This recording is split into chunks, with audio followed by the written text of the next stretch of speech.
will the virtuous Sangha out of compassion for the sake of this assembly and all living beings, please turn the wonderful Dharma wheel to teach and guide us how to end birth and death, deep suffering, attain bliss, and quickly realize non-birth. Cung thính đại đức tặng thịnh, bi thứ pháp hội cấp nhất thiết chúng sanh, tinh chuyên diệu pháp luân giáo đạo ngã mùng, như á liêu sanh thoát tư ly khổ đạc lạc, tất chứng vô sanh. Homage to the Blessed, Noble, and Perfectly Enlightened One. Nam mô Sa Nan Thô Sư Chê Đô Ye Ơ La Hờ Đi San Miao San Pu Tô Xie.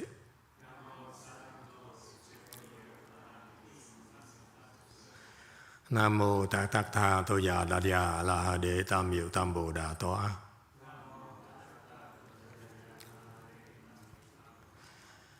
The unsurpassed, profound, subtle, wonderful Dharma in 100,000 million aeons is difficult to encounter. Now that I am able to see and hear, I will receive it and maintain it. I vow to fathom the thus come one's true and actual principles.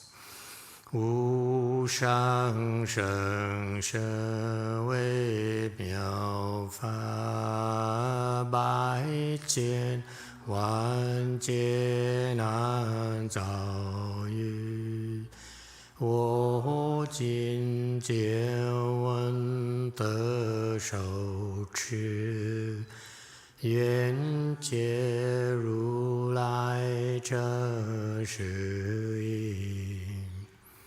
O Buddhists and Bodhisattvas, Venerable Jingliang, Venerable Shenhua, Venerable Love-Home people, and all good new advisors, Amitabha, 诸佛菩萨、精良大士、师父上人、各位出家人、各位善知识, Amitabha. Chư Phật Bồ Tát kính thưa Thanh Lương Quốc sư Hòa thượng Thiên Hóa, quý thầy cô và quý vị thiện tri thức A Di Đà Phật. Today is the 10th of July, 2021. Thank you all for coming to our way place to continue discussing the prologue to the Avatamsaka Sutra written by Master Jingliang. So it's a pleasure as we get deeper and deeper into this. I'd like to again express to you my gratitude, all of you, for supporting the temples and making this happen. So we have a way place, we have your sincere support in order for us to be free to investigate this Dharma. Okay. And of course, you took the time to come. You take precious time out of your busy schedule to come and tune in to learn about this ultimate wisdom in Buddhism or in the universe. So, thank you because of your presence, or your participation, enables me to try my best to share with you this wonderful wisdom from the Chinese that we can make available in the Western world in the Dharma ending age era. It's a rather difficult thing to do, to be honest. the audience is very, very limited. Nowadays, people are more interested in making money, or especially Westerners, more interested in indulging themselves rather than learning about wisdom, how to improve themselves, and how to contribute to the world, to how to help our family, how to learn how to be happier and be more constructive, having a more meaningful life. That's the least of people's worries. Now people are worried about money, about drinking, about eating, and so forth. So it takes special kinds of people to have the wisdom and the blessings to learn about this Avatamsaka Sutra. And of course, last but not least, the translation team. I'm very grateful for their contributions, and gives me hope that there are people who are interested and are making a lot of sacrifices, because translation work is tedious, it is unrewarding, if you will. That is, few people know how much work it takes to translate the Chinese sacred texts into English. So it's a lot of people put the efforts in this, and again made a lot of sacrifices. So I'm grateful for that. It's not easy. Translation work is very, very hard, particularly when you try to interpret and translate the words of the great sages. Master Jing Liang is way up there in terms of wisdom. So his wisdom is well worth our time, and we all planted the seeds for ultimate wisdom. So that's what was so wonderful about this. We got to make the sacrifices. Doing something is difficult and that is unappreciated in order to make it available for a lot more people, not only just our lifetime, but also people in the future. Just like my master, Master Xinhua, who lectured in this sutra for 10 years straight. Okay? At times, 5 lectures a day. That's about full-time lecturing. And he used to lecture 2 hours a day. So it's 10 hours of lecture on this sutra here. And he finished it. I doubt that I can finish this at all. So even if I spend the next 10 years lecturing on this, I won't be able to finish it. He did a great job. So I can hope for, well, all we can hope for is add his contribution by presenting all the angles so that the wisdom of this sutra is expanded. Okay, that's our small contributions. All right, let me see. His prologue is rather difficult to understand, but it doesn't matter. We should listen and try our best to listen and to investigate it. And you never know. The seats here are the utmost quality because these are seats. We are learning the words of wisdom from the great teachers, Master Xinhua, Master Jing Liang,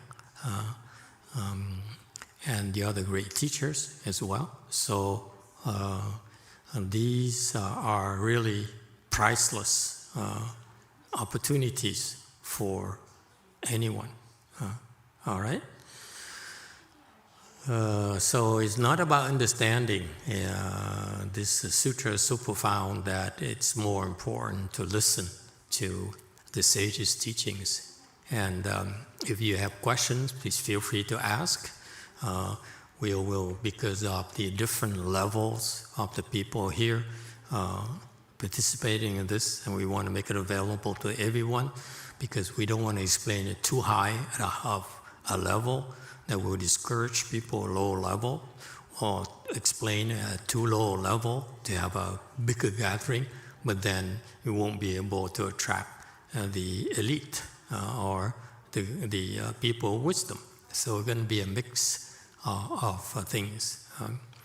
But to me, it's my personal commitment to you. I will try to explain this the best way I can, and there are things here that we'll be able to contribute in our part to the wisdom of the East and make it wisdom of the West. All right, we are right now on slide number 12 of the prologue. Okay, with commentary. All right. The first door is cause and conditions of the arisal of the teaching. And so now we're talking about these teachings here are geared towards the bodhisattvas. To the Buddhas, the most important students are the bodhisattvas, because they are the Buddha's right hand man in Mahayana, meaning that the work, the propagation work, the work of rescuing living beings and helping living beings are primarily done by the bodhisattvas. That's how it works in our world. Okay? The Buddhas will not do everything themselves. Okay? So that the bodhisattvas have a chance to plant blessings, to create blessings for themselves. The bodhisattvas, in order to become Buddhas, need to work. Okay? They work behind the scenes. They work in front of everyone, like Master Shenhua. Or they work quietly, like the second patriarch, hopefully. And so they work. They work in order, just like Master Shenhua, he needs to work very hard in order to create blessings for himself. Okay? We all have to work. There, for you, lay people, you work in order to make a living.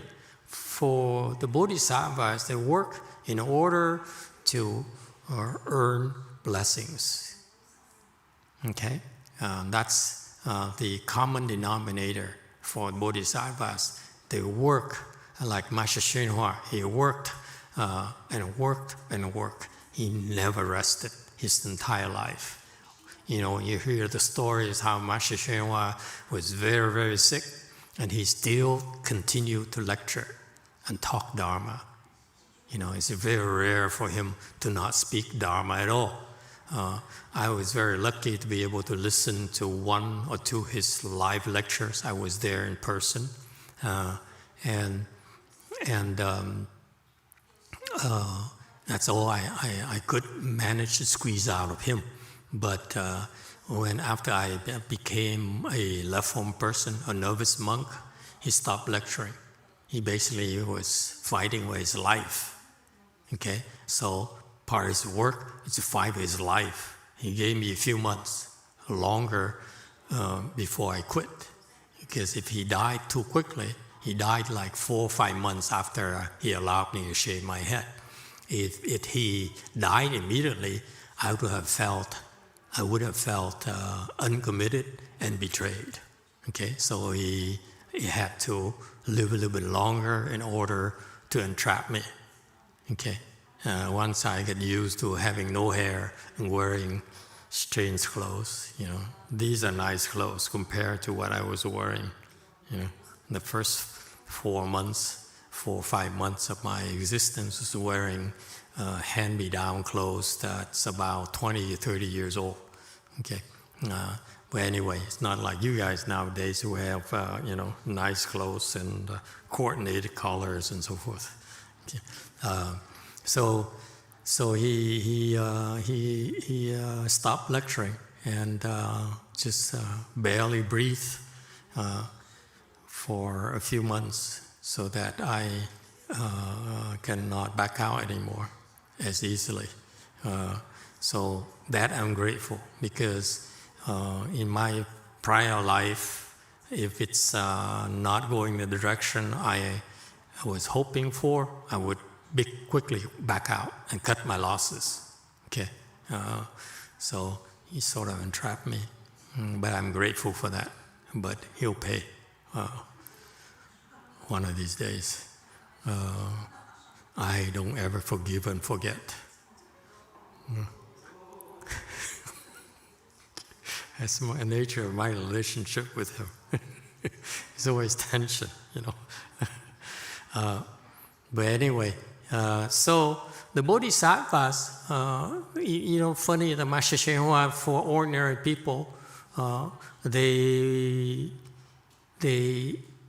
naturally fight to live longer, fight for their lives. Master Hsuan Hua fought for his life in order to help people, not to help himself. Okay, that's my point. And so that's the difference between bodhisattvas and us. Bodhisattvas, they are conscious of why they're here, why they come here, is in order to create blessings. That's why it baffles me, honestly, of what Mr. Buffett is doing. It's baffling to me, because to me it's a total waste of time. Okay? I have disdain for people who have supposedly have wisdom and are wasting their lives, basically, to me. I'm not impressed.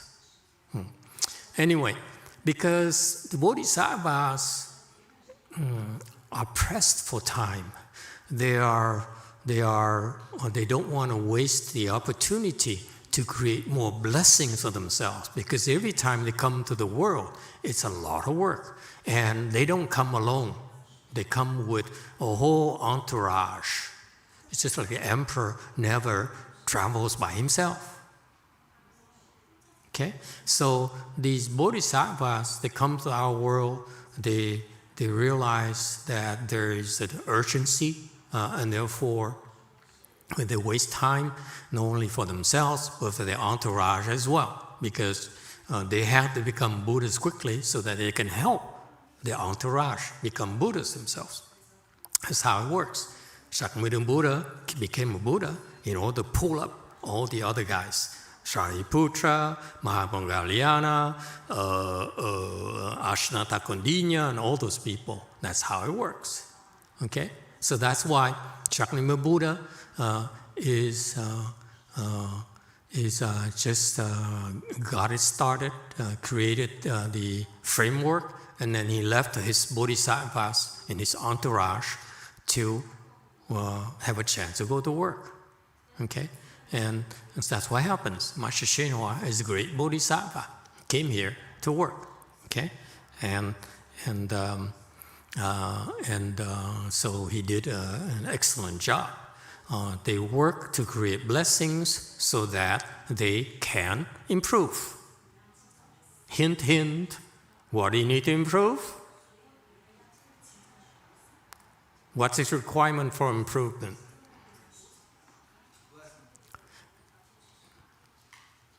Use a microphone, please. I can't hear you. What? Blessings. What? Blessings. See? That's what the bodhisattvas are teaching us. Don't be stingy. Okay?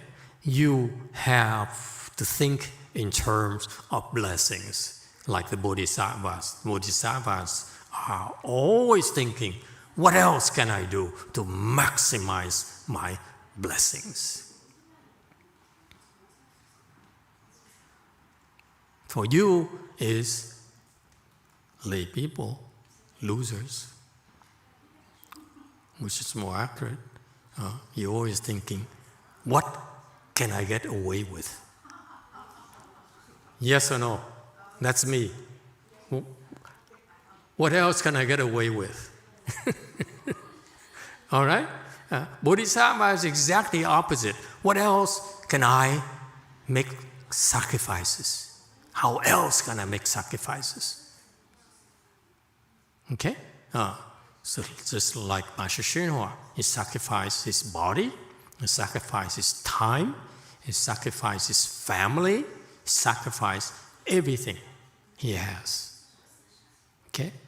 And including his comfort towards the end of his life, he sacrificed his retirement. I don't get it. It's sacred. There's some things in life that are sacred, like retirements for us. Yes? Yes, there's a question there in the back. Blue.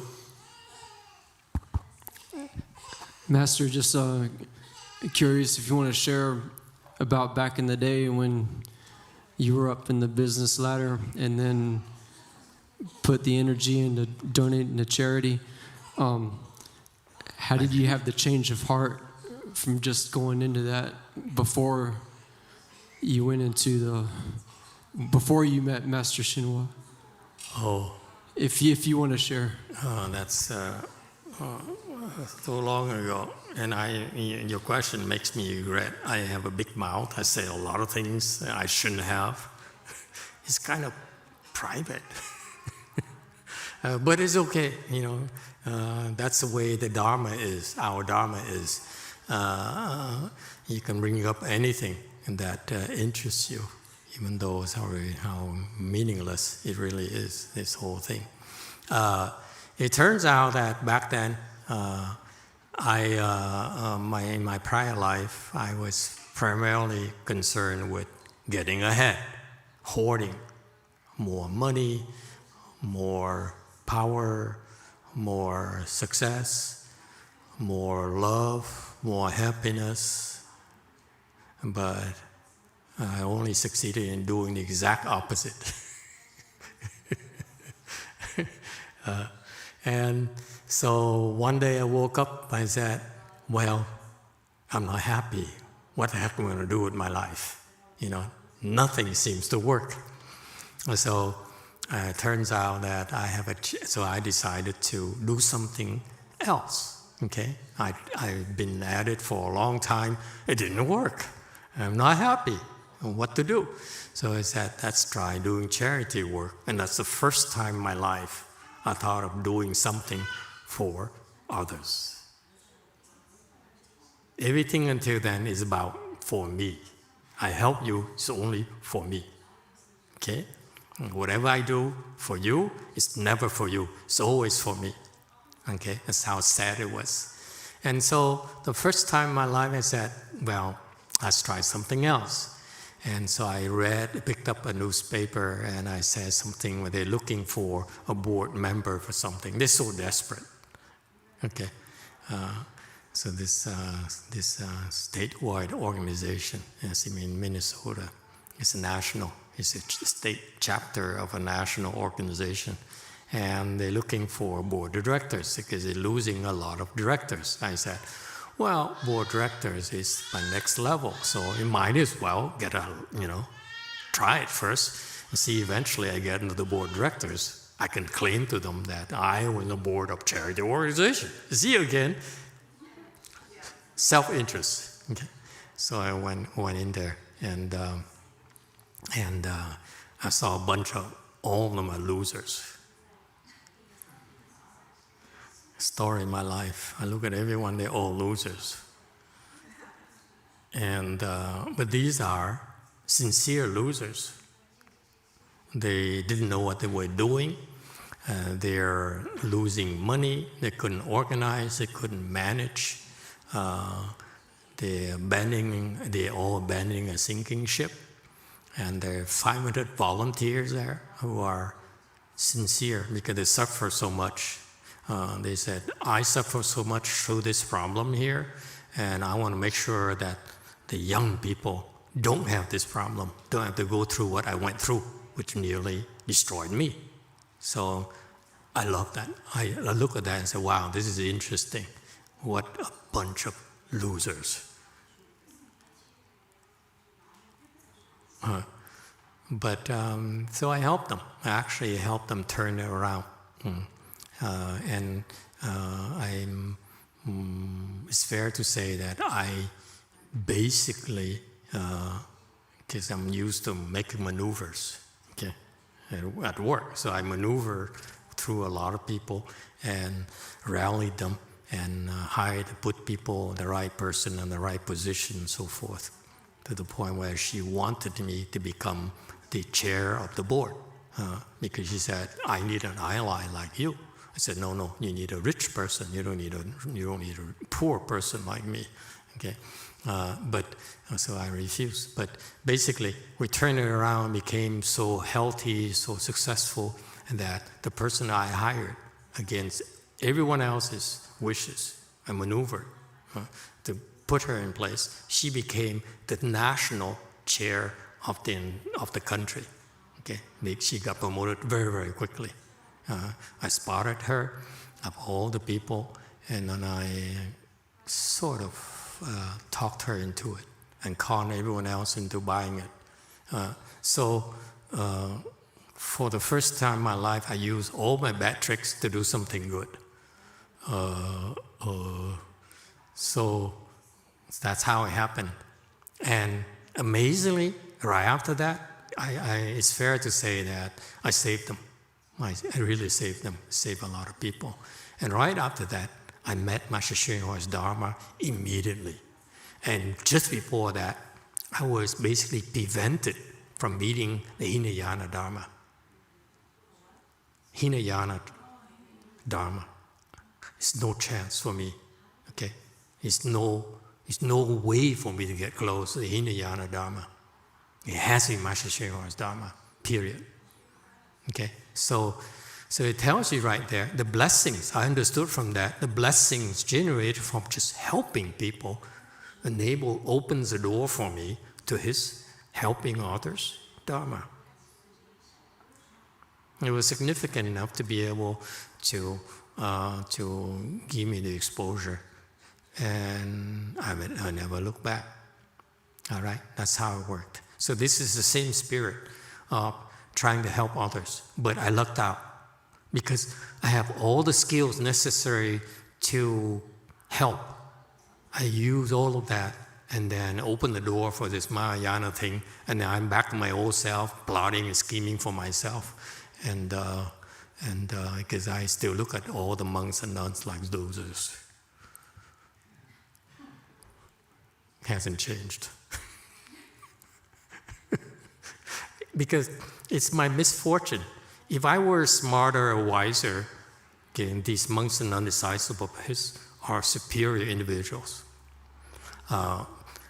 They deserve to be bowed to. They deserve to be honored. They deserve to be teachers of most people. I'm probably the only one to look at them and say, is that all? And my problem has always been that I always felt that they don't understand Master Hsuan Hua's Dharma. So every time I ask them for a question, the answers they gave me fall so far short of what Master Hsuan Hua's Dharma is about. So I said, you don't understand.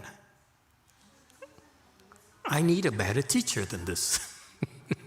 Once I saw Master Hsuan Hua's Dharma, I said, got me something else better than what I'm seeing. Okay, so that's my curse. But later, after I failed miserably looking for some replacement, I realized these people are really superior.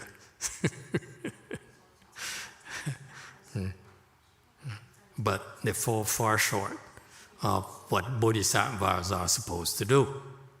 Like my master, Master Hsuan Hua, set the standards for. Okay? So, the blessings, that's what you need. As an example of myself being lucky, never had any concepts about blessings, but I lucked out that I created a lot of blessings. For the first time, that I tried charity work. Okay. All right. And so for lay people, the point is not a bad thing for you to do charity work. Okay. Because if you look out like I did, you can create a lot of blessings. But for us, monks and nuns, I don't like to do charity because it's not the best use of my time, my resources. Okay? So that's the difference. We will do charity work, the things that we need to do. Okay? But for us, charity work is not the best way to create blessings for ourselves. All right? So these positions with the bodhisattvas, when they create a lot of blessings, and that's the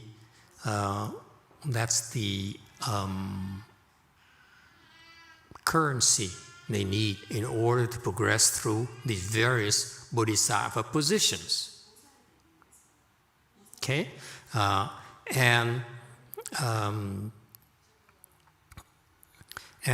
so the bodhisattva positions, and you go through these positions called dwellings, the 10 dwellings, the 10 conducts, the 10 transferences, and the 10 grounds. Okay, so there's the 10 of them, because 10 dwellings has 10 different levels. Okay, 10 different samadhis, if you will.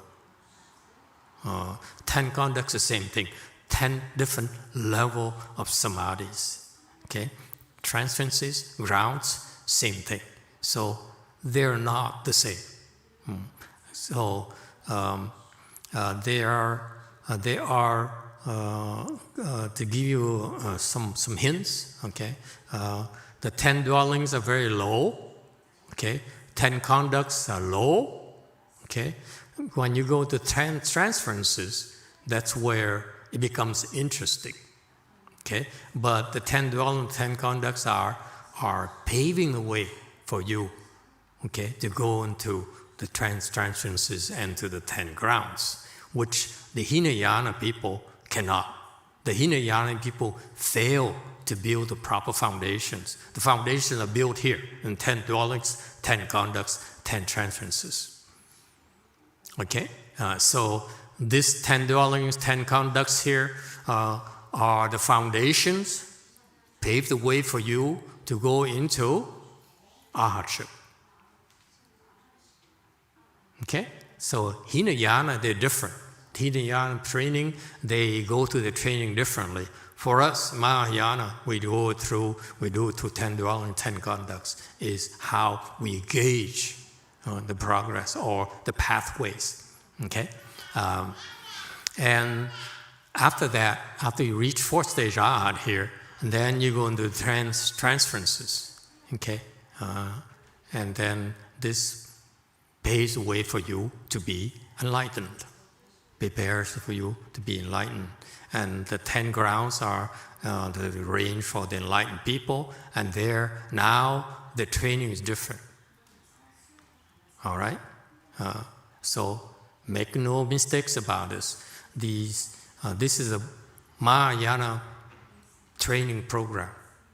It's quite different from Hinayana. We are a lot more detailed. We are a lot more, how shall I put it? A lot more systematic, if you will. A lot more scientific, if you will.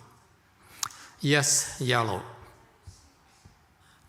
Thank you, Master. So does it mean that a person who wants to reach these levels, they start with dwellings and they have to go through all the 10 dwellings levels, gradations, correct? Then they go to conducts and do the same, go through all 10? Right. And continue on? And continue on. Okay. Absolutely. Okay, thank you. Okay. And the second bullet there, it says, that second transparent bullet, it says perfect fusion. This is what it's referring to. Perfect fusion here is that it's about wisdom, it's about the vision. Okay? Meaning that even when you're at the dwelling range. Okay? Okay? That dwelling range there, whatever you're being trained, what you are practicing, okay, planting the seeds for you to get into the 10 grounds. So that's why even at the lowly level of the 10 dwellings, you have the prerequisites for the 10 grounds already. You see that? So that's why one position includes the other. All right? So that's the big picture right there. Because in Mahayana, we have the big picture. That's why we have to help you build what I call the proper foundation so that it's there. So for that you can build on top. Okay? So that's what it's meant by perfect fusion. All the low levels actually have the hooks, if you will, for you to get the high levels. Similarly, at the high levels, okay, especially in high grounds level, now they're responsible on behalf of the Buddha. Okay? When you reach a certain Mahasattvha levels, sometimes the Buddhas have to come and teach you because it's more than even the Bodhisattva can understand. Okay? The grounds level, they have low grounds and high grounds. Okay? High grounds are called Mahasattvas, meaning 8, 9, 10, so forth. 1 to 7 are called regular Bodhisattvas. Okay? Okay? So the regular Bodhisattvas don't know how to teach. Okay? That's why in Buddhism, we are very discriminatory, just like the Koreans. Very class-oriented, our society, Buddhist society, okay? That's why the interest for me in Korea, because they're so discriminatory, like us. There's a class-minded kind of society, like us. Okay, so in Buddhism, it's very clear. When you are low level, you see a high level person, you're supposed to be respectful, supposed to make bows, you're supposed to have a certain protocol. Just like you see the emperor, like you see the Queen of England. There's a certain protocol, and you fail to observe the protocol, you won't be given the time of day. You'll be discarded. Okay? So Buddhism is very democratic. At the same time, it's very hierarchical because we know our places. Okay?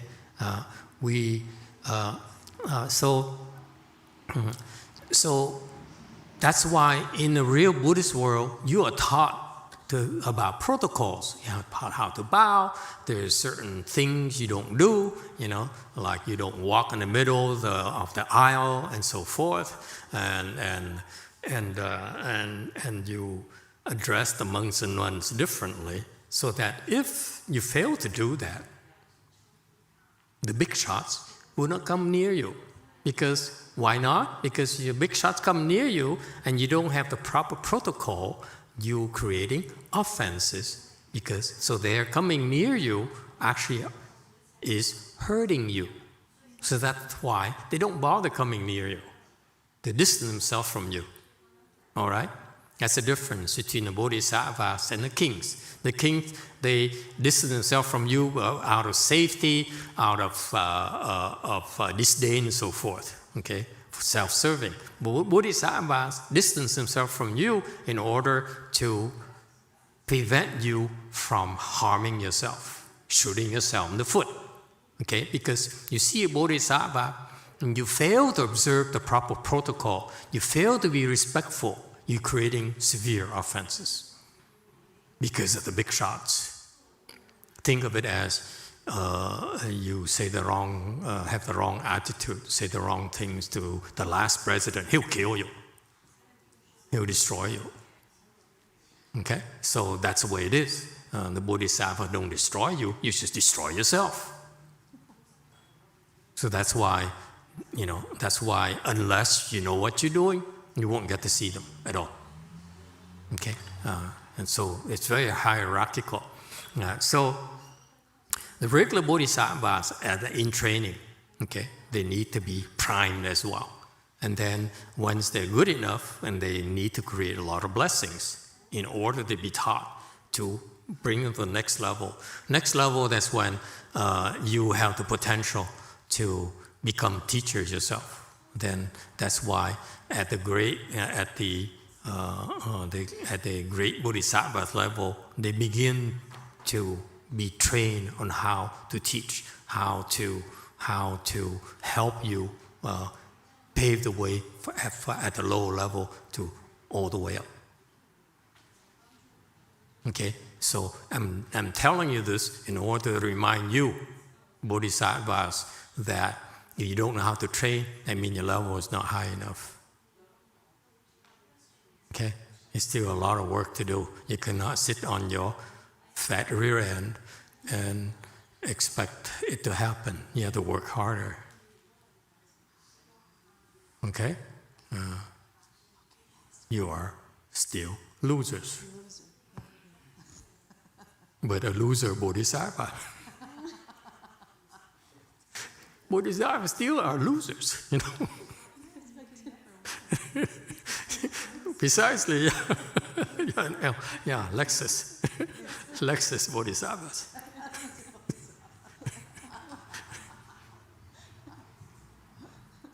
There you go, I like cars.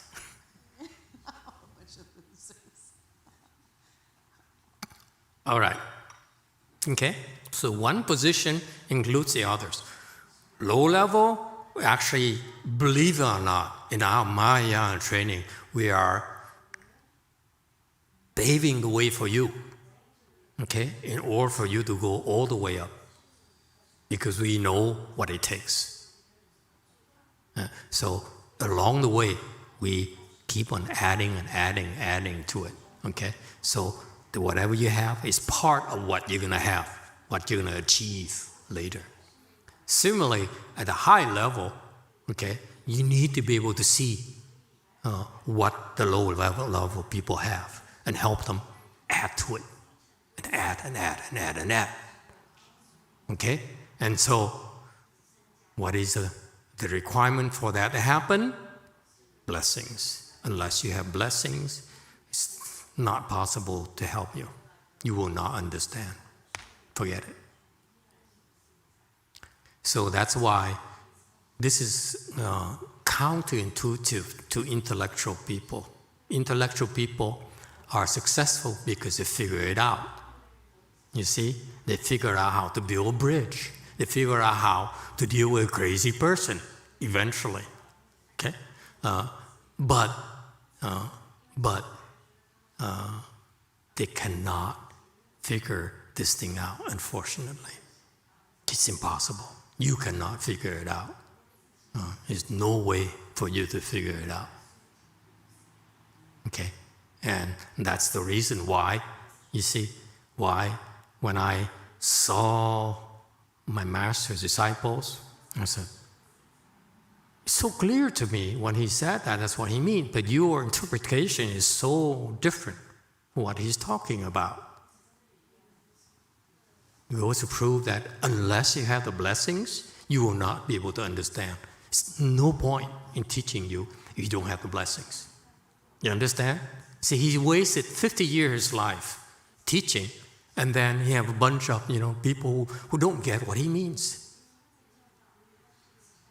And that's, to me, it's fascinating. I didn't get it back then. I just knew that I disagree. Your interpretation is wrong. So wrong. And you sit there and tell me you understand? Yes. Oh, yellow. How they love these colors. It's yellow, it's white, it's black. It's blue. But Master... like X-Men. But Master still, Great Master Shenhua taught. He still taught 10 years with this, was it this Avatamsaka Sutra, right? Right. He still took 10 years to teach something very difficult. Yes. Although, And make it approachable. That's what's so revolutionary, the way he approached it. He Right. says, this is very difficult to understand. Well, I explain it to you in a way anyone can be interested. That's genius. Okay? Because it is so captivating. Everyone liked it. Everyone likes his lectures. It's addictive, actually. I find it very addictive. And we are all a bunch of low people sitting around, and we listen to his lecture, and we enjoyed it so much. It's addictive. Didn't even feel I was listening to his lectures for 6 months at the Avatamsaka monastery in Calgary, Canada. And I remember every day, right after lunch, I was so fortunate. There's one Hong Kong woman who no one likes, who the only one who understands English, who can speak English. All of them don't speak English at all. So she's the one who would, right after lunch, okay, 12:30, 12:45 after lunch. We eat lunch on every day. After lunch, we will, and she's a poor person, so I think he rode a bus to the monastery, okay? And without fail, every single day, she would come to the monastery to eat lunch with us, small group of people, and then we would listen to the sutra, 4 or 5 of us. That's it. I'm the only novice there. And the head monk was busy running around doing something. He never was around. So it's amazing because we listened to the Chinese, and then she would translate into English for me, okay? The rest of them are Chinese. And so primarily for me, that the thing happened. And the 4 or 5 of us love it. Every day we listen with rapture, and I listen to a lecture. I enjoy the English translation so much. You know, her level is so low, and yet it's so enjoyable. So it's his lectures are fascinating. That's the first time. Because most people, if you listen to the scholars and the people who have degrees in Buddhism and Buddhology, they will listen with the lecture on these things is too scholarly. You lose interest very quickly. And Master Shenhua is the only person who could do that. So I'm very grateful for that. That's why I want to combine his style and Master Jingliang's style to have a happy medium somewhere where we can expand that store of knowledge. Okay, there's plenty of room for you future generations as well. Okay, to continue to contribute to the wisdom and the knowledge. All right. Any other questions? All right. So these bodhisattva, the grounds there. You see the vision there. You have this preparation. You keep on building and building and building. Okay, and there's no point in teaching you unless you have enough blessings. Let me give you a tip. Okay, when you don't have enough blessings, it would be a waste of time, and you may even reject the teaching.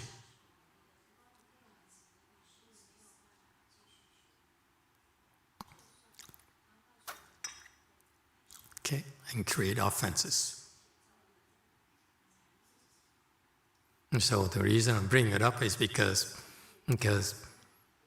if you have misinterpretations about the teachings, it's a form of offense for us. Okay, if I teach wrong things to you, I'm creating offenses, will bound me for the lower realms like animals and hells and the good stuff. So it's a thankless job. What can we do? Someone has to go down there and keep it populated so that the bodhisattvas remain busy.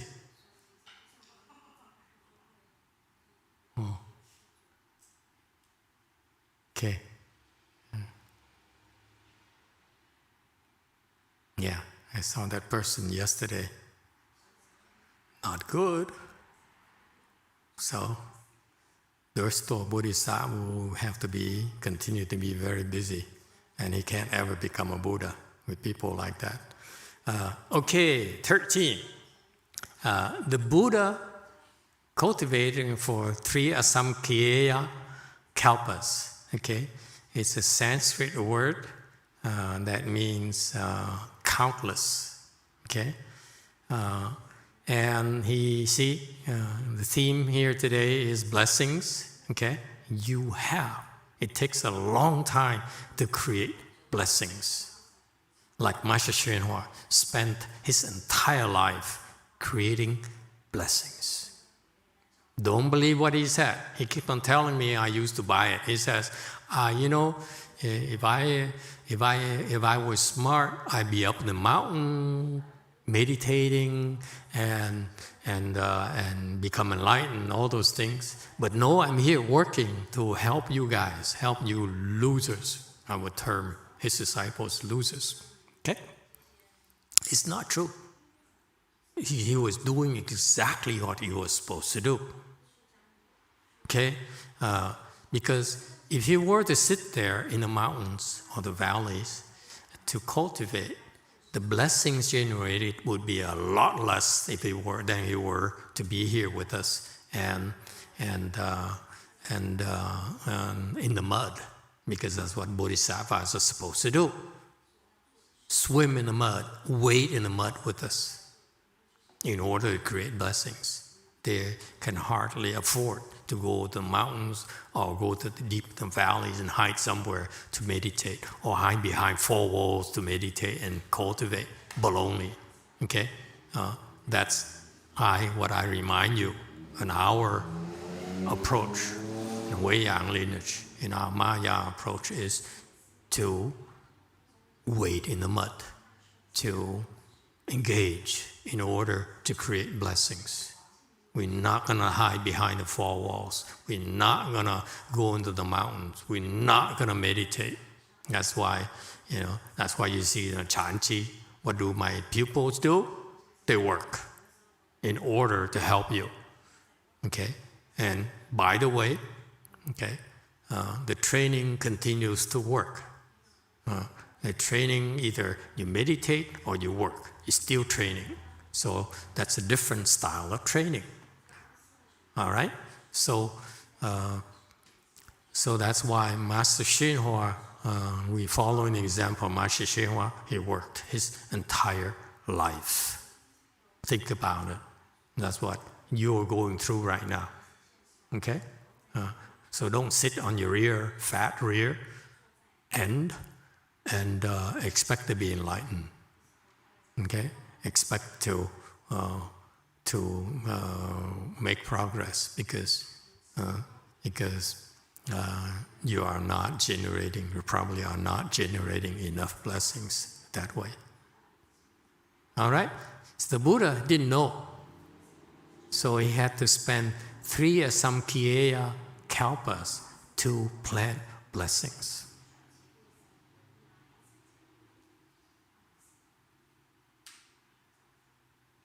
Because he didn't have the proper guidance.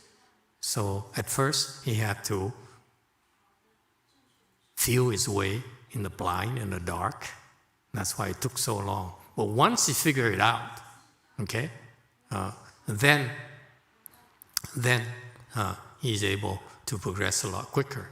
That's why he taught us many Dharma doors in order to speed us along.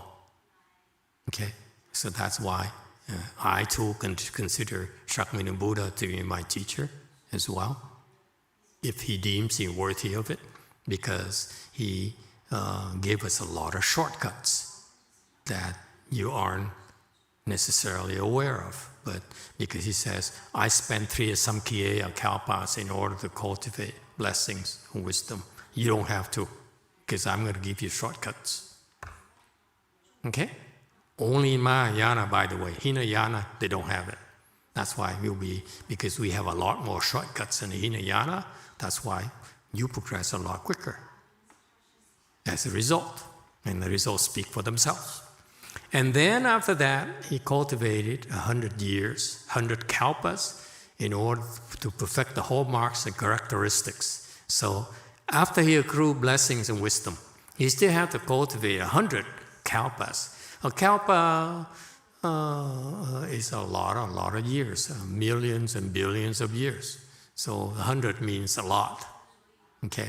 Not a lot of a lot. To perfect his hallmarks. Hallmarks refers to his distinctive, the superior person's manifestation. Earlobes are longer, yeah. Okay. Every night I try to stretch my earlobe a little bit. Hasn't worked yet. It tells you that, it's just so sad. Now I don't have any hair. I look at myself in the mirror, I say, how come my earlobe is so short when Master Shenhua is so long? But I'm taller. Okay? So, yeah, your earlobe is better, a little bit longer than mine. That's what I'm so sad about myself. My earlobe is too short. Master Shenhua's earlobe are beautiful. They're nice. That's what Bodhisattvas' earlobes are real, for real. So the hallmarks, certain earlobes and, eyes and hair and so forth, and characteristics and more subtle things, like 80 hallmarks and a lot more characteristics. Okay. Okay,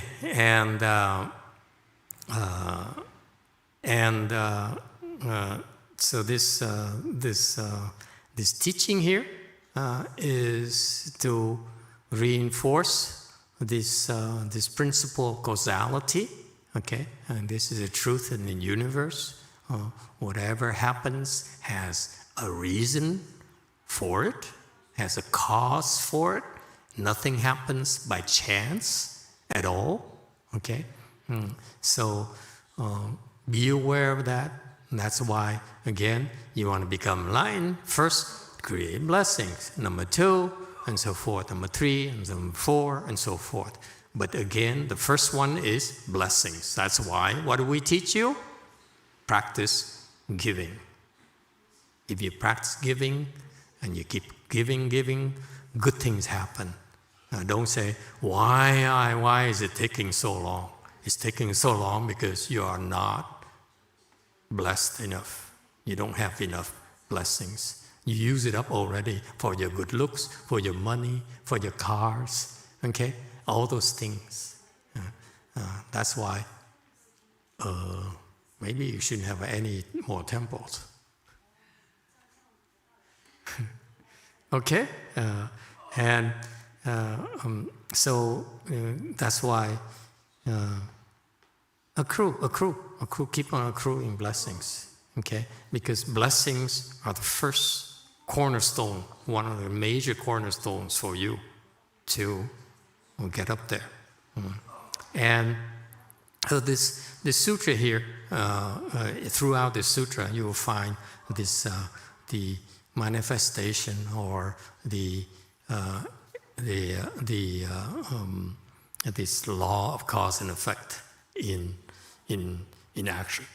Excuse me. And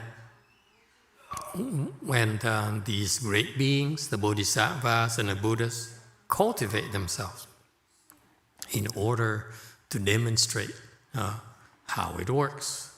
Okay? You teach by example. They don't just talk. Whatever they teach, they actually are doing it themselves, or they've done it before. All right? And they teach it in order to benefit the present and the future generation. Okay, the Master Hsuan taught this thing here, this sutra, in order to benefit his disciples. As a result, he taught up to a certain level only, so that because if he went too high up, then his disciples, like at the level of Master Jingliang, then his disciples would lose interest. Okay, and so his present disciples are limiting factors. Okay, however, he need also to plan the hooks for future generations who are higher level than his present disciples, so that they can see the depth and would pursue it a little bit deeper. Okay. And so that's why these bodhisattvas, who are the primary audience for the Avatamsaka Sutra, kept on coming back. The same lecture, on chapter 11, chapter 12, and so forth. They keep on coming back in order, because every time they come back, they hear differently, they improve, and so forth. All right? So the teaching is timeless in a sense, where for us, we see present and the future. Actually, for the Buddhas and Bodhisattvas, it's endless. They keep on teaching it for people. They keep on coming back and coming back and coming back. Okay, and that's what makes the Buddhas so outstanding. They teach the same thing over and over again, and yet the audiences get so much more out of it. Every time. Okay? Make no mistakes about it. Okay? Every time you listen, okay? It's an incredible thing, folks. You're planting unspeakable types of seeds in your consciousness. Okay? And that's why, personally, I find it hard to go to lower level sutras in order, because I'm not a good use of my time. Yeah? Okay. Next.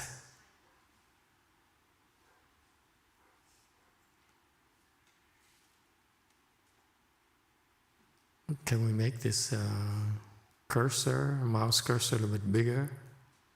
Or different colors, so that I keep on going like this, I can't see anything. I'm going too fast. I should go, there you go. Okay, there are 10 benefits when you listen to this sutra. Okay? Number 1, seeing, hearing the Dharma. Okay? That's how I just talked about. You keep on seeing, hearing the Dharma, the Bodhisattvas, these people with wisdom, people with true wisdom. They keep on coming back and listening to it time and time again. They don't get off until they go on a mission. Finish a mission, come back and listen. Keep on listening and listening and listening. Okay? So you have to see and hear the Dharma. That's what they do. Right? Number 2, not only are you hearing the Dharma, is something very, very special about this Dharma is about hearing the conduct and the vows. Okay? Conduct and vows. Herein lies the gist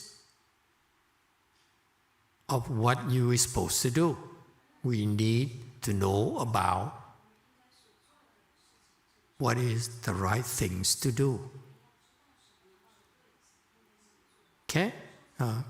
Just because in contrast, in my prior life, what I learned is about greed. What I learned is about myself. I'm learning about self-gratification, about pleasure and all those things. So those are the wrong conducts, if you will.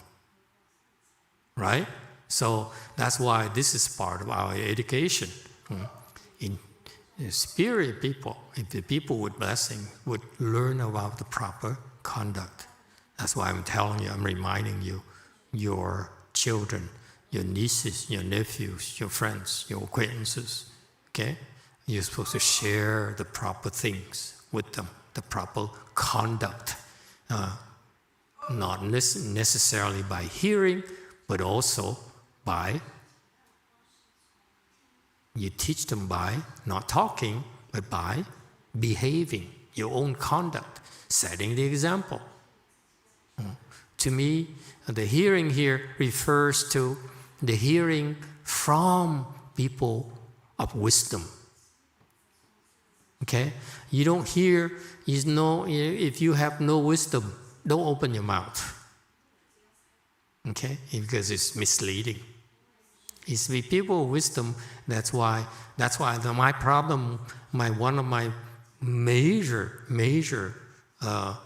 objections to Master Hsu's approach, which is he left behind some great instructions, but execution is incorrect because these people who are doing it have no wisdom. I'm different. Before I do something, I have to decide, do you have enough wisdom to fulfill the mission? If I send you to Korea, do you have enough wisdom to do what I'm going to ask of you?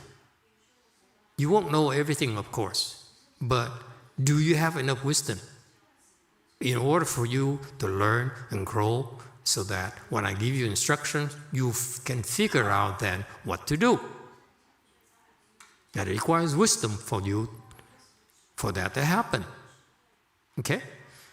He's different. He says, I'm going to have temples, I'm going to have a lot of people, and throw them into the wolves and let them figure it out. I happen to disagree with that. From a corporate America perspective, it doesn't work. It's like, you hire someone, you say, okay, go do it. No, you can't. It doesn't work like that. Okay?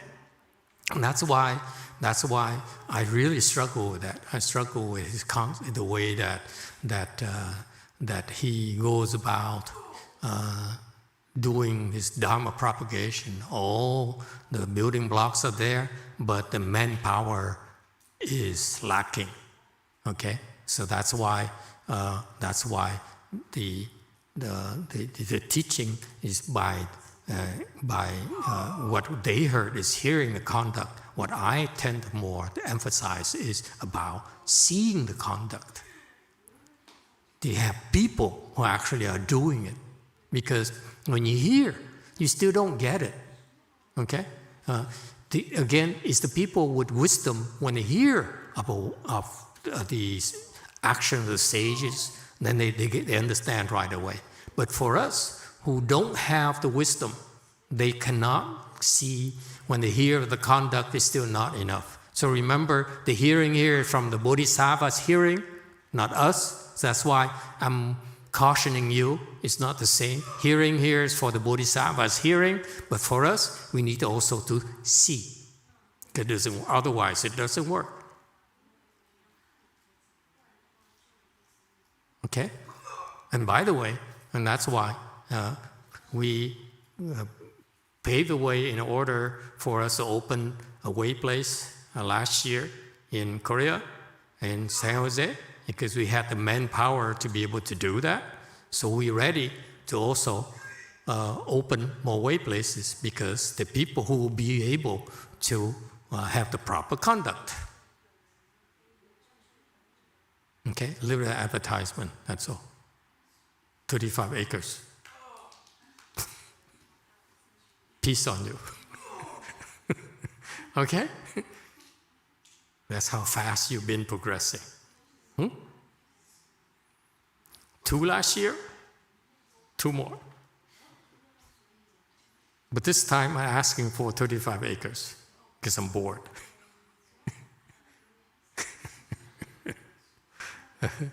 Okay. So the conduct is very important. You need to have people who have the proper conduct, cannot talk about it. Okay? And the vows. Vows are the commitment personal commitments of these people, wisdom again. Okay, we're hearing about the vows of the great bodhisattvas and of the Buddhas. Every morning in a morning ceremony, each and every one of you hears the vows and the conducts of universal worthy bodhisattva. That's the core of our practice. Wei Yang lineage is contained within this 10 great vows that you recite every single day in a morning ceremony. Every time you recite it, you plant the seeds for you. You need to hear it, okay? You're not bodhisattvas yet, but you plant the seeds for you to understand more and more and more in the future. Okay? The more you recite it, the more incredible blessings you're generating for yourself.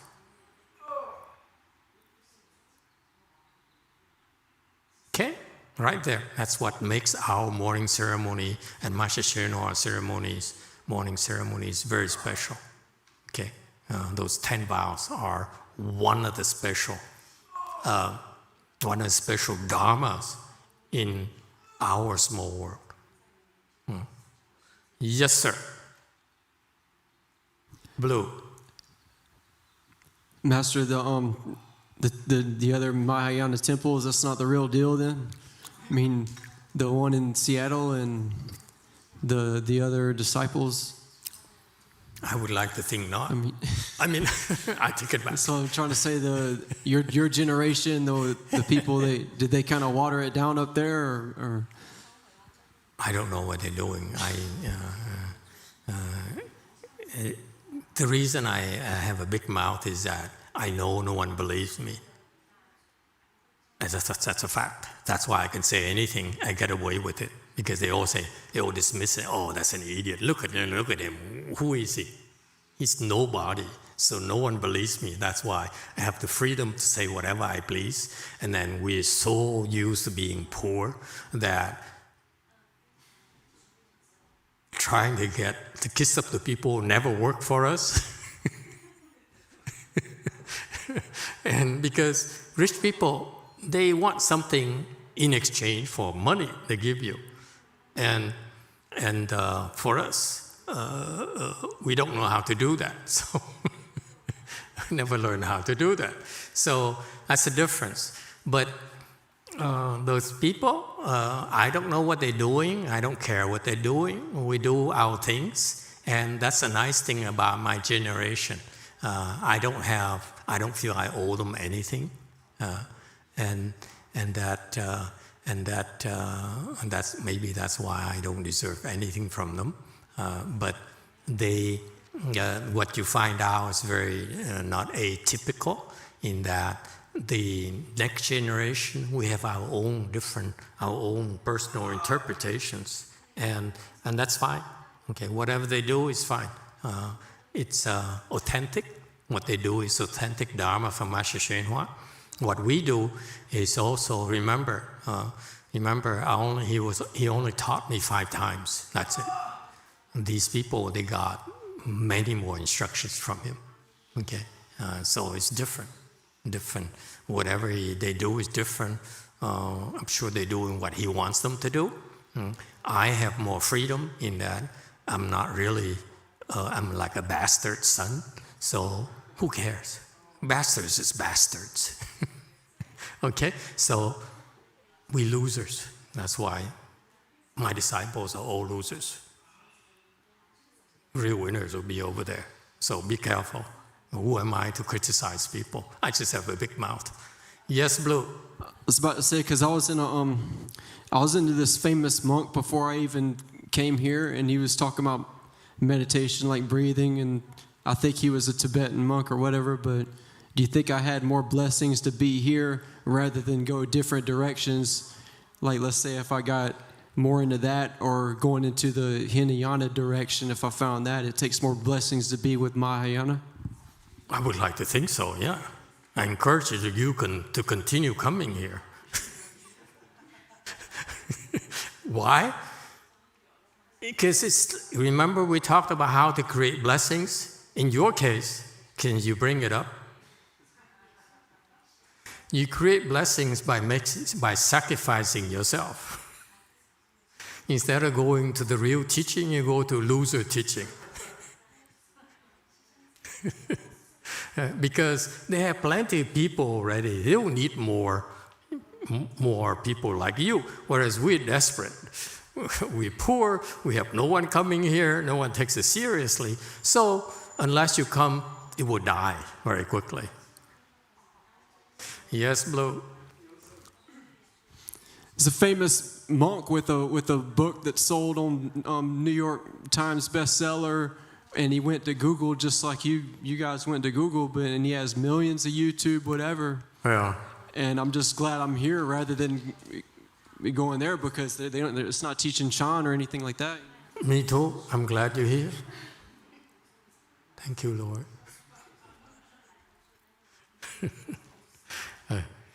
Don't worry about it, okay?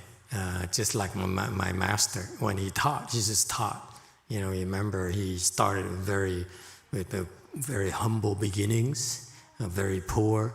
I looked at the photos, his early days. I was shocked. I said, these guys have, how can anyone wear clothes like that? To me, it's incomprehensible. You know, it's just, to me, to live without style is so un-French. Okay? I mean, what would people think of Mahayana? Seriously, it's too Chinese. So let me assure you, when we first started, you know, even though we're poor, I insisted on nice clothes.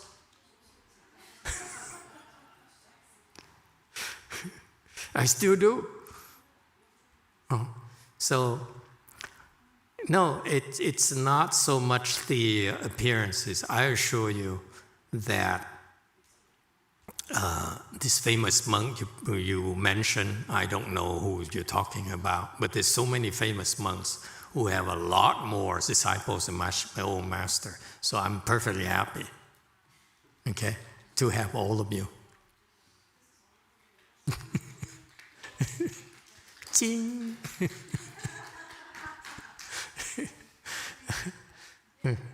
So my poor master, my beloved master, I doubt that he has more than 1 million disciples. I doubt it. Okay, when he was alive, after he died, then he has a lot more. Because a lot of people say, "Oh, how could I miss him?" Yeah.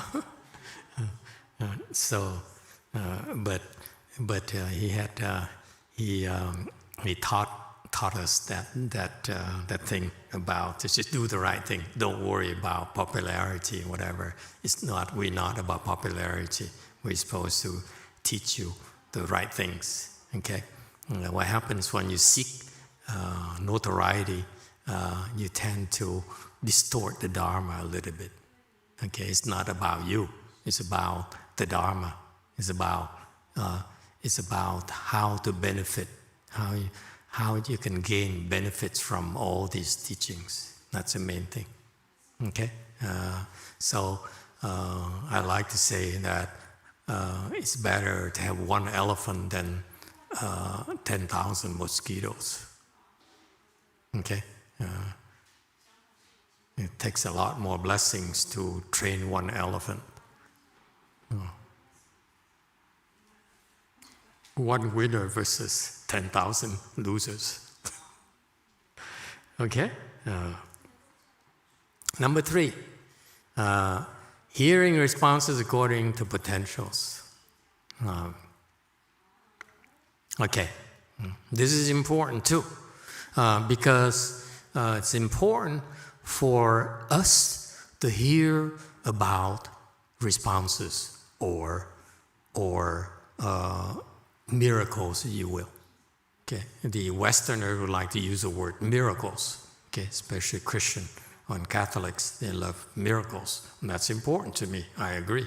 Okay, you need to have miracles. And myself, I heard so many wonderful responses from Master Shinhua and the people who believed in him that actually is one of the major reasons originally why I chose him over the other monks and nuns, because the other monks and nuns talk about how wonderful you are, how much good you do. You give them money, donate money to fix the roof, and buy them cars and so forth. My master is about going around saving people, flying here, flying there, manifesting and manifesting there. And primarily for me, this is the only thing that mattered to me. He said, if you hear my name, see my image, you become a Buddha before I would. That's the only thing that interested me, to the point where I would not do it myself. I don't have that kind of time. So that interested me. So she needs responses. To me, nothing speaks like results. I need to look at results. And results to me are responses, okay? And according to potentials, meaning that different people, his disciples, have different levels. They have responses at their own levels. The monks who did these 3 steps, 1 bow, they have their own responses. And then low people like us, they have our responses ourselves.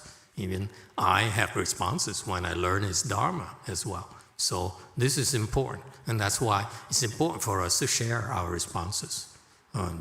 Today at lunch, someone stopped by and she said, I have some responses. And I wasn't sure I can speak about it in public. I said, please do. It might increase our donations. So it's important. Please don't be shy about sharing your responses. Okay? And again, we're such a boutique kind of thing that no one takes it seriously anyway. So, but in the future, after I'm dead, after you're dead, then people will see who we really are. That's the way it works. Okay? And that's great. It keeps us humble, by the way. Okay? Now you know who you are and how limited you are, and that's why you try harder. Be true to yourself. Number 4, attain sudden enlightenment. This is what differentiates Mahayana from Hinayana. We're about sudden enlightenment. Okay? The teachings of the Bodhisattva is about sudden enlightenment. Okay? And so the one thing that kind of surprises me a little bit is that I don't think Master Shinhua taught his disciples that. He didn't teach me. Okay? He didn't teach me about sudden enlightenment at all. 5 times? I mean, you think all the 5 times he bothered to teach me, he would teach me about sudden enlightenment. Oh no. Okay? Never taught me. Yeah. So, but guess what? It's Master Huineng who taught me once, who showed me about sudden enlightenment. It's so cool. So you see, who's supposed to teach who? I think Master Shinhua, not only is he short,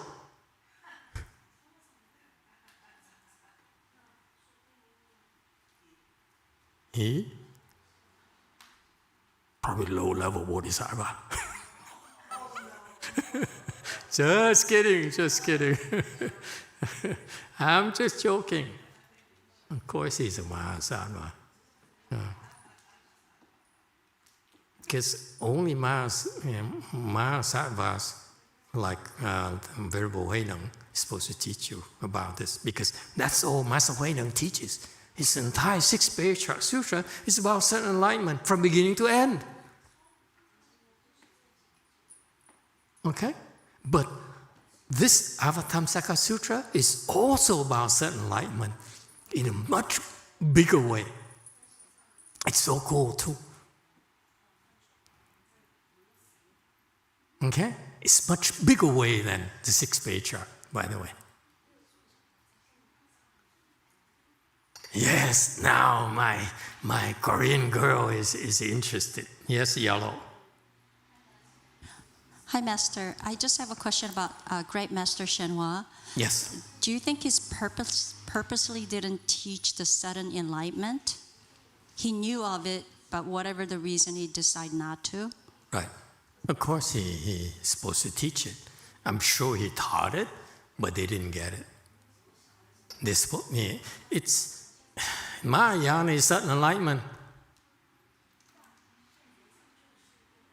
It's just the techniques of teaching enlightenment are different, varies from teacher to teacher.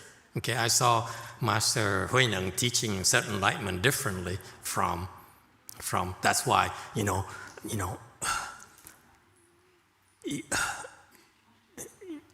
it's too bad we're not there with Master Huineng when he was alive. I recommend that you make a vow. Let's make a vow.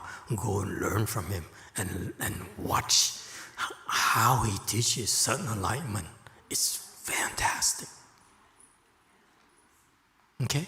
I'm just a little bit disappointed my master never emphasized sudden enlightenment. Because Mahayana is by default sudden enlightenment. Because I'm telling you that right now to make you more humble.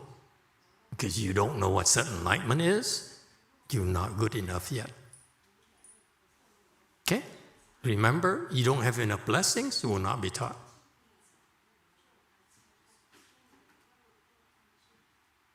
Understand? Oh? Okay.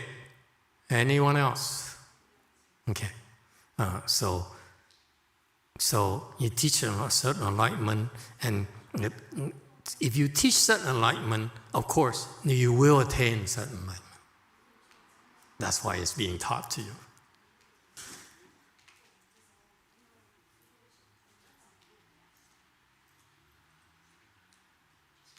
Isn't that cool? Mahayana, when you teach certain enlightenment, you attain certain enlightenment.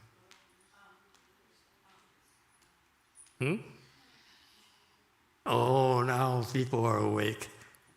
Yes, yellow. Wait a minute. You mean because we're being taught that eventually we're going to get it?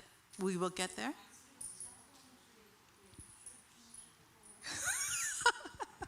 If you have, when you taught and you eventually will get there, why is it called certain enlightenment? Duh. Huh? Then it becomes gradual enlightenment.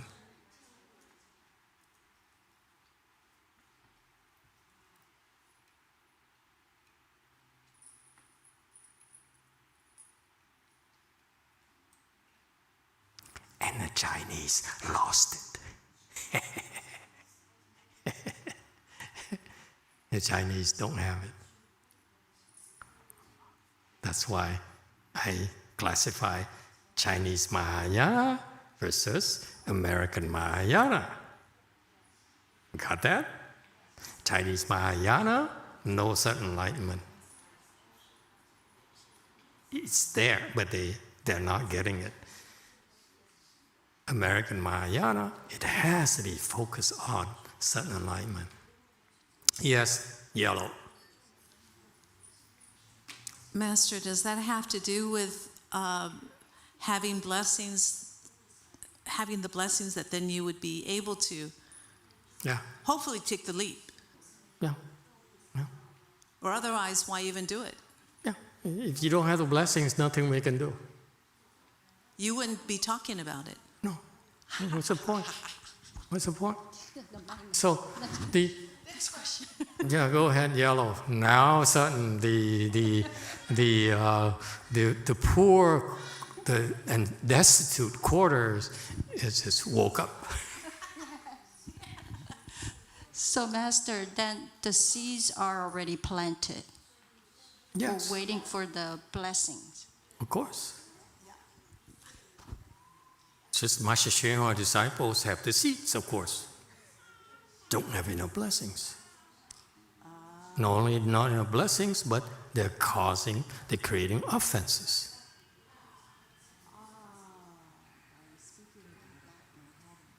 Okay? So that's why it's very dangerous. It's not about being popular. It's not about having a lot of people. Are you doing the right things? Okay? Because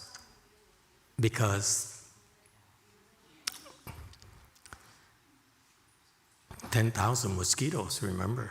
Just picture that, 10,000 mosquitoes. And one day I woke up and said, 10,000 mosquitoes. That will be the end of me. Okay? It will be a nightmare. Okay? So the Mahayana, the Avatamsaka Sutra is about will help you attain certain enlightenment. This is one of the major Dharma doors. Okay? Much broader pathways than Chan. Number 5. When you hear of fruit virtues such as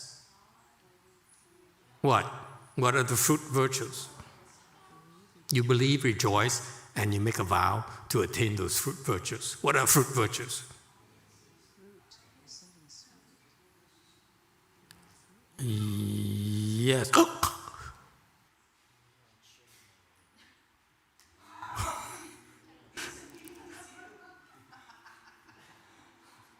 That's a new nickname. I don't have an English word for it.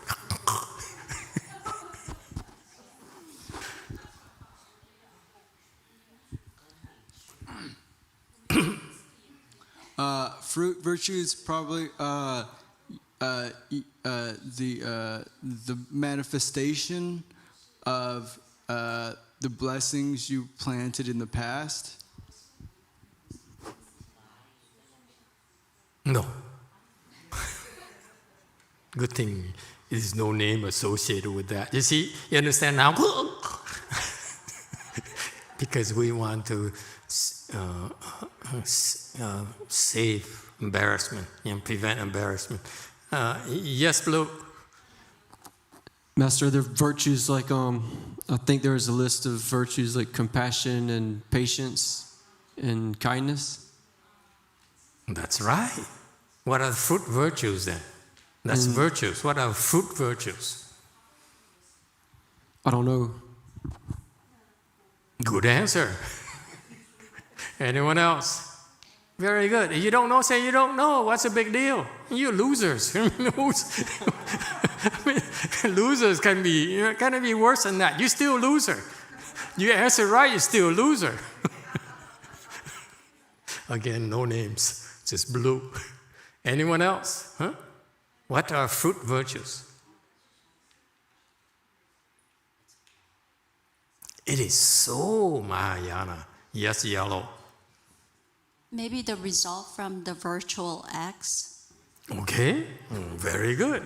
Okay, old monk who's now awake. A Di Đà Phật, văn quả đức theo con nghĩ là mình nghe một câu nào hoặc tiếng nào ở trong kinh Quan Nghiêm mà mình thấy vui mừng, thấy mình được cái phước, cái vui mừng nào đó, thì cái vui mừng đó nó tạo thành cái quả đức cho mình. Nên cái mà mình đem mình hồi hướng mỗi ngày là sao khi mình nghe, mình tụng cái gì mình thấy trong kinh Quan Nghiêm mà mình thấy thích thú. Okay. Quả đức.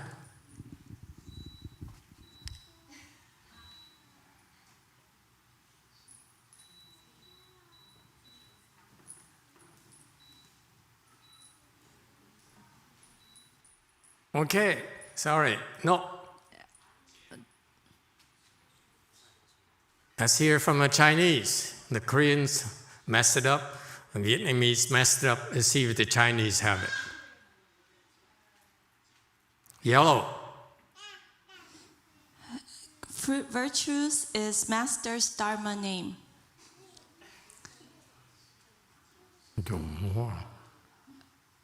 Another riddle.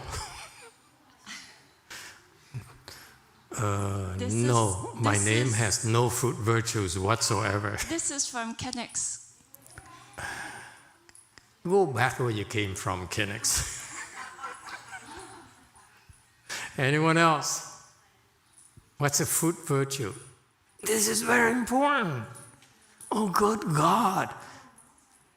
Huh? Anyone? General? He pretends not to understand when I call him general. He thinks that he can get away with it. Hey, general! Anyone? What's a fruit virtue?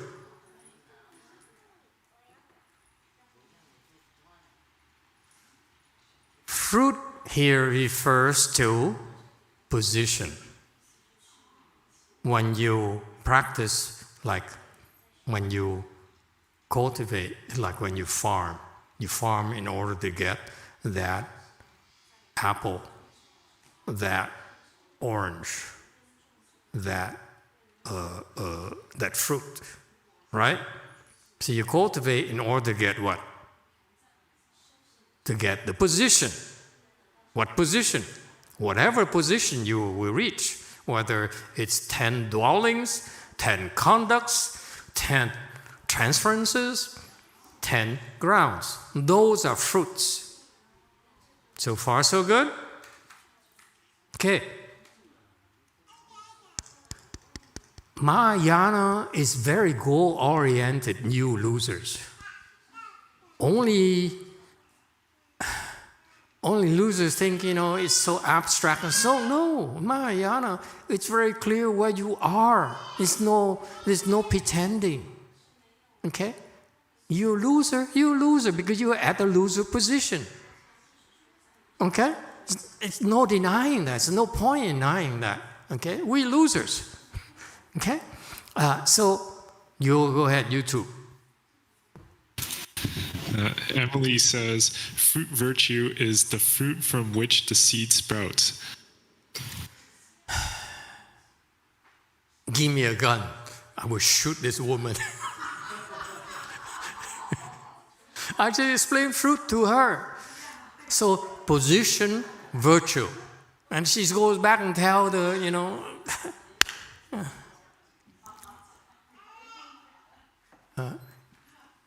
the position virtue. Does it help? What is position virtue? Okay, old man. Great. Trong chú Đề Bi mình có nghe cái câu mà, hoặc là trong kinh nói là nghe cái này xong đại chúng có người đắc tư đà hàm, tư đà hoàng, a la hàm, a la hán. No, forget about your knowledge. Okay, forget it. Just follow me. Just tell me what does the position virtue mean to you. Don't bring back, what Master Shenhua says, the Buddha says, Sutra says, whatever. Just tell me what does this position virtue mean to you.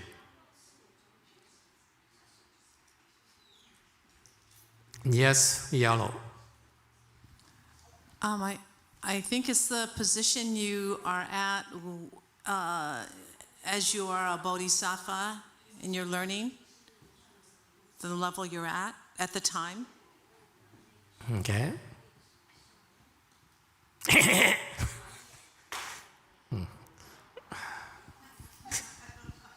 What can you expect from a sister?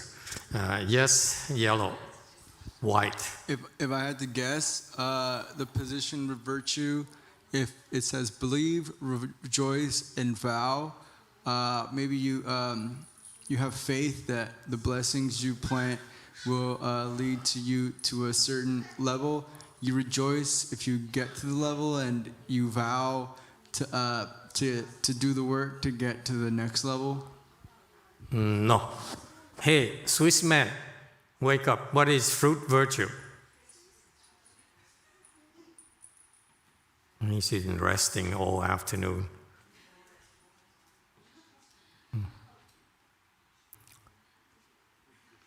Green. Le vert. That's French for green.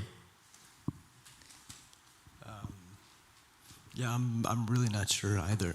See, you see the voice is very musty, you know, like, I just wake up, why you talk to me? Can't you leave a guy in peace? Anyone else? What's the fruit virtue? It is so obvious, right there in front of you. It's right there in front of your eyes. You're just not opening. You refuse to open your eyes. Yes, yellow. So the position virtue is according to whatever the positions, the virtues that you understand, and then you're being able to see that. Very good. That's it. Okay? Korea girl. Sorry, YouTube, too late. Okay? Yeah, cut him off.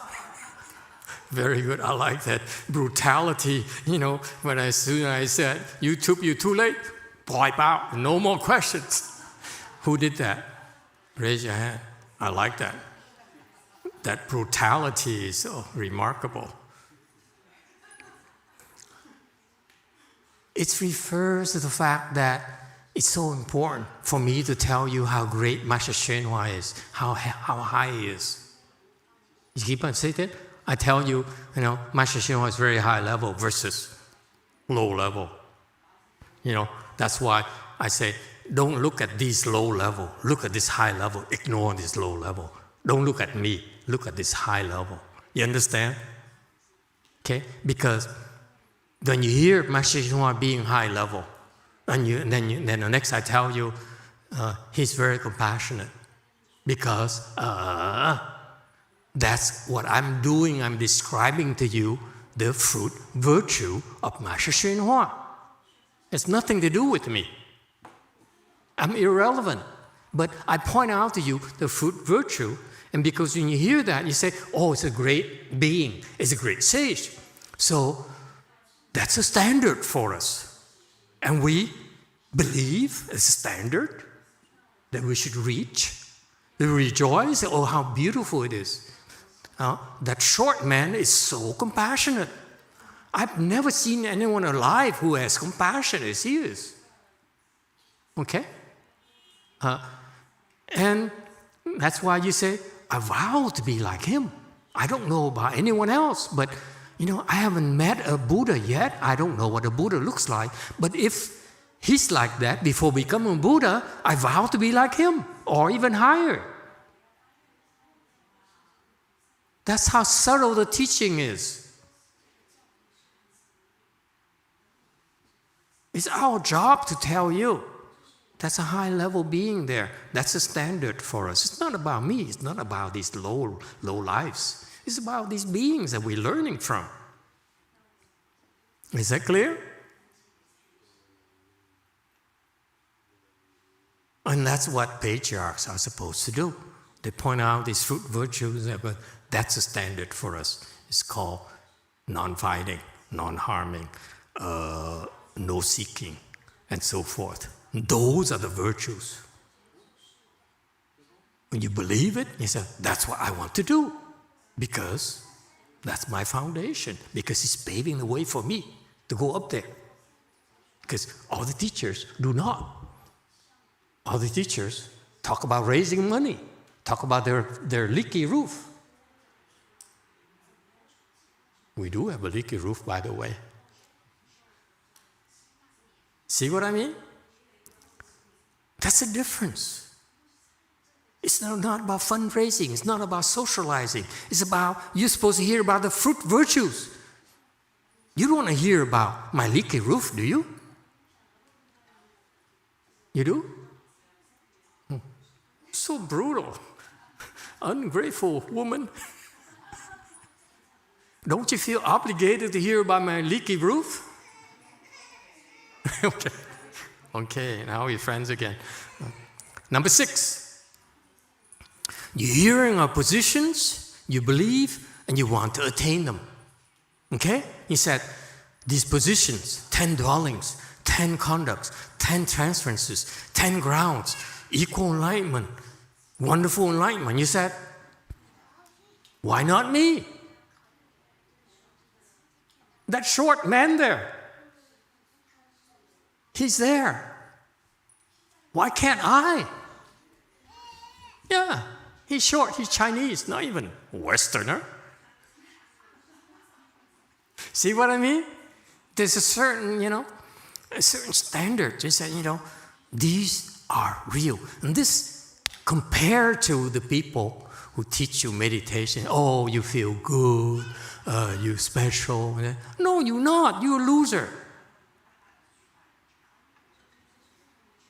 You happy being a loser? You understand? That's why the chant is different. The Wei Yang chant is very brutal. It says, you're a loser. They're much better. You're much better than this, than who you are. It's real. These positions are for real because people actually attain it. Look around you. Okay, well, they're not present today. But they're coming. Promise. Okay, number 7, you see them. I promise you. And why do I sound like I'm like a snake oil salesman or something? Number 7. Positions are just description. But number 7, you hear of actually what it takes, what you need to do to get to those positions.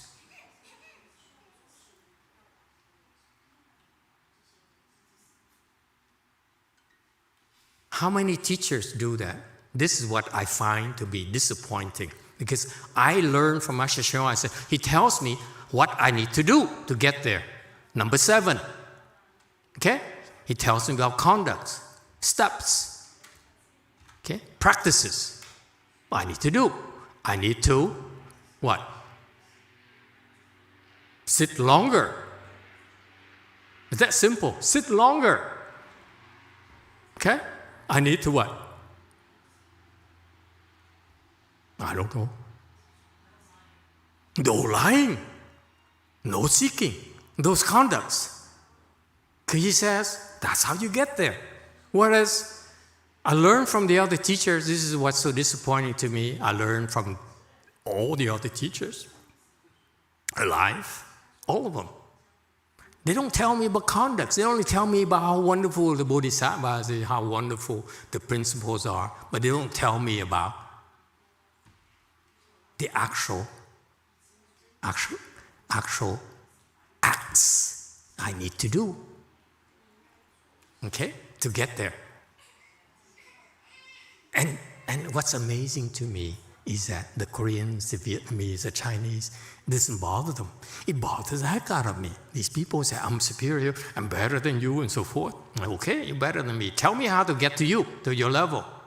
That will be of interest to me. But you tell me you're better than me, I laugh at you. No, you're not. You may be better than me where you are, but someday I'll be better than you. I will prove it. Okay? So this is what differentiates the great teachers from the loser teachers. They cannot tell you what to do. You hear me? Wei Yang is about telling you what to do.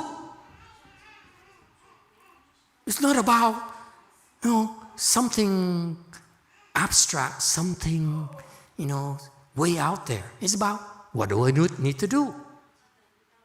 Next. Number 8. Okay? Hearing the Dharma. What is this Dharma here? Dharma here is wisdom. Mahayana, wisdom. Buddhist, wisdom. Okay? And when you hear the wisdom, okay, you understand it. What does understanding means? You say, wow, it makes sense. It feels right. Okay? Understanding here is in your guts. It's not in your brains, folks. In your guts, it feels right. That's what understanding here means to me. I don't know what it is in a Chinese, the original Chinese word, but let me tell you what I feel. I feel that hearing the Dharma here, somehow, it makes sense to you. It appeals to you. It's so appealing to you, more than how to make more money, how to be more successful, and so forth. You know what I mean? It's just like, wow, it makes sense. It's not just the worldly benefits, worldly gains you get out of it. It's just that in your guts, you cannot spell it out exactly, but you feel that's right. You know, it's like you hear, for example, of the Master Shinhua who makes sacrifices and stops eating for 9 days, 10 days, and so forth, because he says, no one makes offerings to me, so as a monk, I will not go out and beg out of fear for my life. You say, wow, it makes sense to me. You know, it's so becoming of a monk to do that. Or he says, I don't ask for money from anyone, whether it's for fixing my roof, for buying a car, okay, or buying a train ticket to go meet the current patriarch so that I become the next patriarch. He says, no, I don't have money, I sit here. If I never have money, I will sit here. And you say, in your gut, you say, it sounds so noble. You know, it just clicks with you. That's the understanding we're talking about. Okay? And it clicks with you because it's called congruence with nature. Your Buddha nature likes it. Your brain may disagree with it, but your Buddha nature, doesn't matter who you are. I'm not talking about Buddhists. I'm talking about all of you. Buddhists and non-Buddhists alike. In your gut, you say, I like it. I think this is me. When you like it, it's you. Just you like it, that's all. You don't need your neighbors to like it. You don't need someone to tell you that you're special. You just like it inside. That's what happens to you. And you need to hear it. And that's what, to me, personally, happened to me time and time again when I listen to Master Shenhua's Dharmas and read about his Dharma, sutras and so forth, explanations and translation. Inside my guts, I like it. I just liked it, that's all. And it's hard to explain to people. Okay?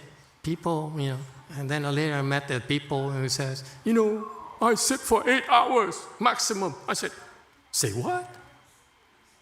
It doesn't sound right. The Dharma is that 久坐生禅, okay? You sit long and you produce samadhi. You enter samadhi by sitting long. And how can you sit? Can you limit yourself to 8 hours? Aren't you missing out on a lot of samadhis, you know, entering if you stop at 8 hours? What kind of nonsense is this? You see? So it's not just, it's just you feel that something is off or something that's congruent with your tummy, with your heart, with your, you know, whatever it is. Okay, you feel that it feels right. Yes? That's what this congruence of nature is. I don't know how else to explain it to you. I know you expect something scholarly, something, you know, more fascinating, more impressive to you, but for me, it's my gut. Okay?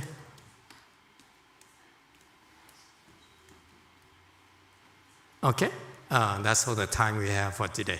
We stop here today. Thank you all.